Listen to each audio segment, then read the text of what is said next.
सतनाम साहिब बंदगी सभी भक्तात्माओं को, सभी साधु संत समाज को। मोक्ष मार्ग में आपको जिन जरूरतों को पूरी करना है और जिस तरह से आपको मुक्ति की प्राप्ति हो सकती है, ऐसे वाणी के अनुसार आपको समझाया गया है। यानी साहिब ने पहले से समझाया है, शायद आप लोगों को ऐसा नहीं समझाया गया है, क्योंकि पाखंडी लोग सच्ची वाणियों को सामने नहीं रखते हैं। आप लोगों के सामने अनर्गल वाणियाँ पेश करते रहते हैं, जिन वाणियों का भेद आप भी नहीं समझ पाते हो, और आपको लोग बताते हैं हमारे पास भेद है, हमारे पास ज्ञान है और आपको मुक्ति हो जाएगी, हम कर देंगे। लेकिन हम आपको बतला देते हैं कि केवल मंत्र मिल जाने से, केवल सार शब्द मिल जाने से मुक्ति आपको नहीं होती है। मुक्ति के लिए दोनों भेद की आवश्यकता होती है, और वो दोनों भेद को यहाँ पर छोड़ो, यहाँ पर वाणी दर्शा रही है।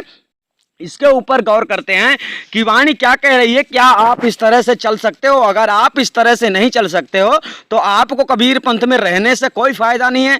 यानी कि बस हो गया, आप बने रहोगे कबीर पंथी और भक्ति नहीं कर पाओगे, मोक्ष प्राप्ति नहीं हो पाएगी। तो दूसरा कोई और जिसने ऐसी वाणी आपको बताया नहीं, ऐसे वास्तविकता से समझाया नहीं और सदगुरु के नियमों के अनुसार चलता नहीं है, वो भी आपको ज्ञान दे रहा है, सदगुरु का ज्ञान दे रहा है, तो वो सतगुरु भी नहीं है, यानी सदगुरु के खिलाफ जा रहा है। कबीर पंथ में आजकल यही हो रहा है। लेकिन आप लोगों को यहाँ पर सत्य बताया जाएगा। साहिब कहते हैं, सिधिया सोई अतीत कहावे, जो कर्म की रेख मिटावे। सिधिया का मतलब यहाँ पर साधु का बात हो जाता है। यहाँ पर जो योगी कहलाते हैं, यहाँ पर मतलब आप लोगों को योगी कहा जाता है। जहाँ पर आप साधना कर रहे हैं, साधना में लगे हैं, सदगुरु परमात्मा बंदी छोड़ की कृपा पाना चाहते हैं, मोक्ष पाना चाहते हैं, है ना। तो यहाँ पर सच्चा साधु की बात सदगुरु कह रहे हैं कि सिधिया सोई अतीत कहावे। अतीत का मतलब यहाँ पर सत्य से होता है। अतीत का मतलब सत्य, अर्थात सच्चा साधु वही होता है जो कर्मों की रेख मिटा देता है। ठीक है, परंतु कर्मों की रेख कैसे मिटेगी? कर्मों की रेख तब मिटती है जब आप सत्य मार्ग पर चलते हो, सत्य कर्म करना शुरू करते हो। ठीक है, त्रिगुण जटा बांध न्यारे करे, पांचों पकड़ी मंगावे। ठीक है, त्रिगुण मतलब जीव, ब्रह्म और माया।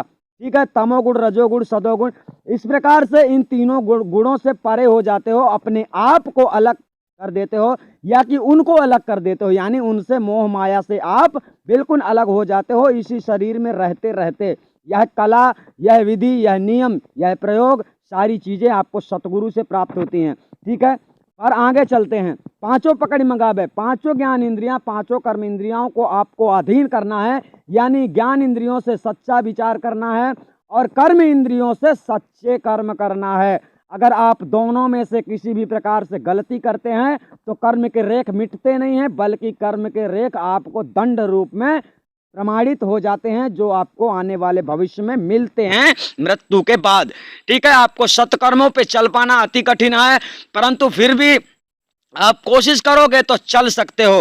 ठीक है, आगे चलते हैं। साहिब क्या कहते हैं, शब्दातीत की संधि लखे, तब यह तन खाक रमावे। जब तक शब्द और सुरति का संधि नहीं होता है, तब तक इस तन से बंधन मुक्ति का कोई भी साधन नहीं है। ठीक है, सर्वप्रथम आपको उस शब्द से संधि यानी नाता जोड़ना है। पर हम आपको बता देते हैं, सत्य और झूठ का नाता कभी नहीं हो सकता है। इसलिए सत्य का नाता सत्य से होता है। संगति गुणन अनेक फल होता है। तो वह सत्य पुरुष परमात्मा का सत्य स्वरूप शब्द है। जब तक आप अपने अंदर सत्य की धारणा नहीं करते हैं, तब तक आप उस शब्द में संधि नहीं बना सकते, यानी आपको स्थान नहीं मिलेगा, आप वहां से हटा दिए जाओगे। इसलिए आपको बतलाया जा रहा है कि रिश्तेदारी भी बराबरी में होती है। इसी प्रकार से आपकी योग्यता होनी चाहिए उस सत्यता में स्थिति होने के लिए।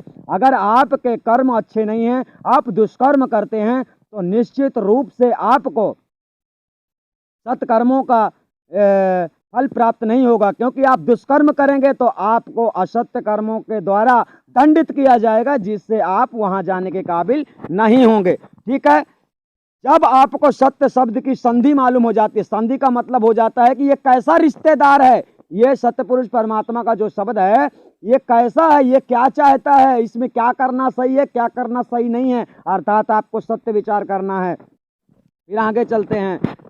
श्वासा सुरवा सत्य की वेदी, ब्रह्म की अग्नि जरावे, कर्म काटि समुदय कर हूने, विजया होम करावे। ठीक है, यह आपके गुरु का इशारा हो रहा है। जो आपका सतगुरु होता है वही ऐसे विधान संविधान पे आपको चला पाता है। श्वासा सुरवा, श्वासों में आपके श्वासों में सदगुरु परमात्मा पार ब्रह्म का नाम है, और उसी नाम में जो सत्य नाम है उस बात की जानकारी आपको देता है। ठीक है, सत्य की वेदी, ठीक है, वह सत्य स्वरूप वेदी जो आपकी सूरत आत्मा स्वरूप ज्ञान है। जब ब्रह्म ज्ञान की अग्नि, यानी जब आपको ब्रह्म ज्ञान की प्राप्ति होती है, जब आपको सार शब्द की प्राप्ति होती है, उसी समय को कहा जाता है कि ब्रह्म की अग्नि जलावे। ठीक है, आगे चलते हैं।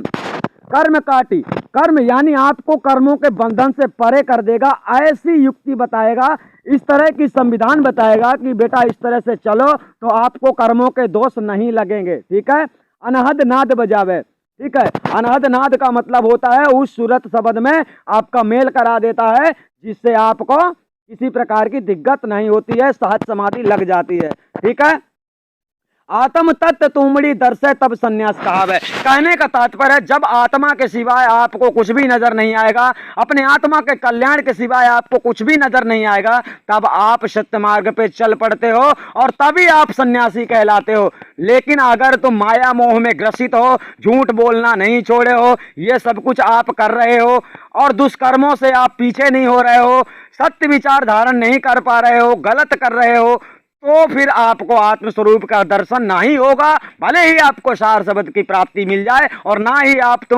ही आप सन्यास कहलाओगे, ना ही आप सन्यासी यानी बैरागी कहलाओगे।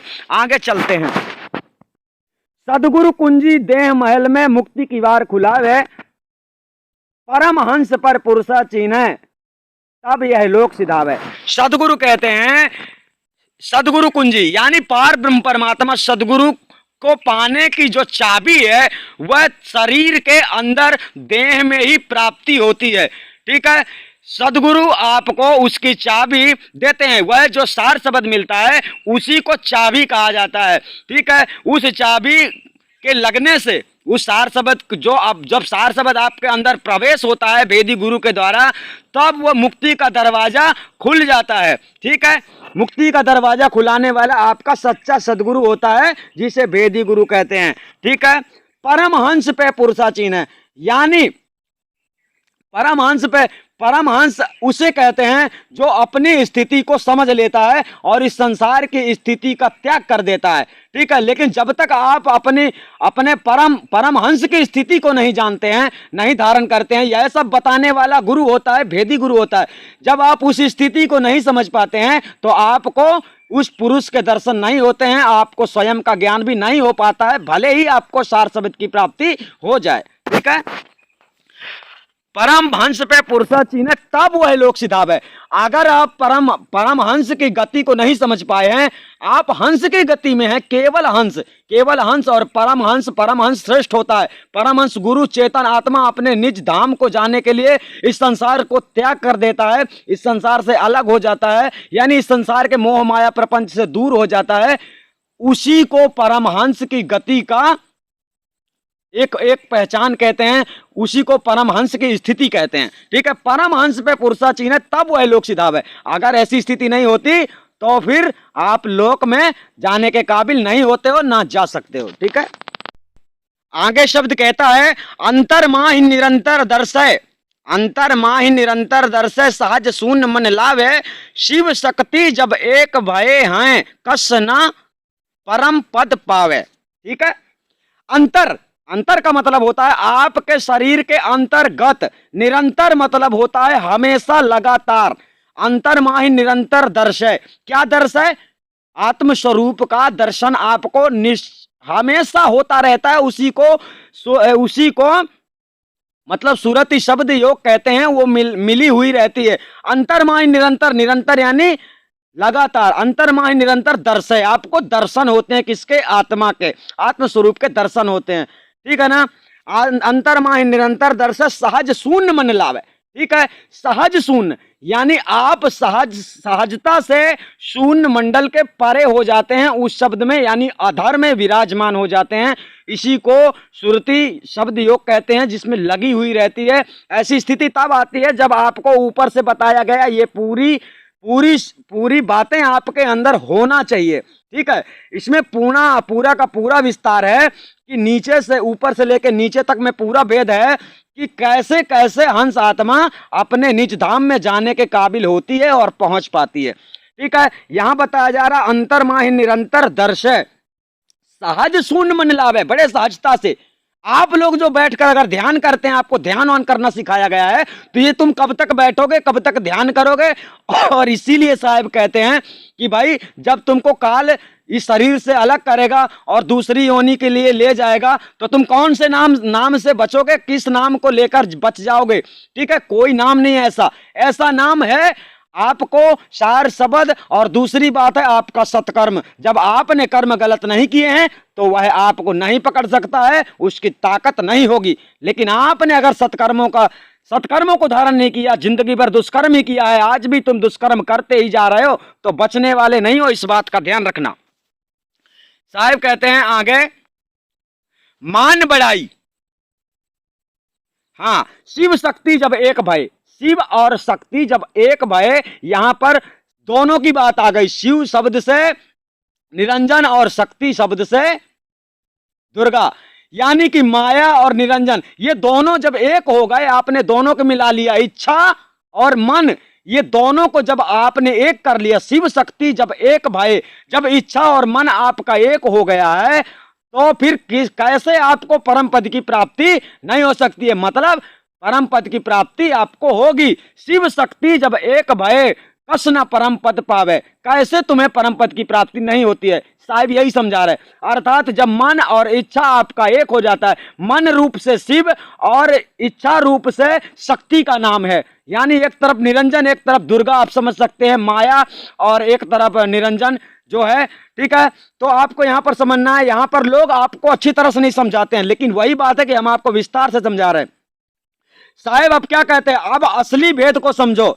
अगर आपके पास कितना भी धन दौलत हो और कुछ भी हो, अगर आप मान बढ़ाई करते हैं, अपनी मान बढ़ाई में जीते हैं, तो वास्तव में आप मान बढ़ाई को रखने के लिए झूठ भी बोल सकते हैं। लेकिन आप अगर मान बढ़ाई नहीं रखते हैं तो आपको झूठ बोलने की जरूरत नहीं पड़ती है, क्योंकि आप सत्य मार्ग पर चल रहे हैं और आप सत्य मार्ग को छोड़ोगे नहीं, सत्य कर्म करोगे। इसलिए जब आप सत्य को धारण कर लेते हो तो गलत आपको अपने आप से ही छूट जाता है। मान बढ़ाई कछु नहीं राखे, दुविधा दूर भगावे, यानी तुम्हें किसी बात का दुख नहीं होगा। तुम्हारे चोट लग गया तो ये नहीं सोचोगे कि हाय मुझे चोट क्यों लग गया, तो मैं तो भक्त हूं।